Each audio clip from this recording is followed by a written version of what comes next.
رسول کریم صلی اللہ علیہ وآلہ وسلم نے ارشاد فرمایا، اللہ نے مغرب میں توبہ کا دروازہ بنایا ہے جس کی چوڑائی 70 سال کی مسافت ہے، وہ بند نہیں کیا جاتا یہاں تک کہ سورج ادھر سے نکلنے لگے، یعنی قیامت تک۔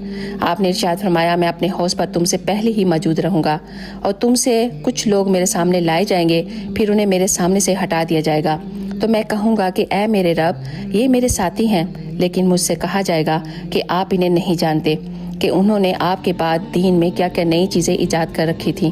صحیح بخاری حدیث نمبر 6576۔ آپ نے ارشاد فرمایا کہ یہ 4 کام مت کرنا: ٹیک لگا کر کھانا مت کھایا کرنا، چھٹے ہوئے آٹے سے روٹی مت کھایا کرنا، مسجد میں ایک ہی جگہ محسوس کر کے ہمیشہ اسی جگہ نماز مت پڑھنا، اور جمعے کے دن لوگوں کی گردنیں نہ پھلانکنا، ورنہ قیامت کے دن اللہ تعالیٰ تمہیں ان کے پل بنا دے گا۔ اللہ اکبر۔ آپ ان حدیثوں کو ضرور شیئر کیجیے گا ایک دفعہ درود پاک پڑھ کر۔ جزاک اللہ۔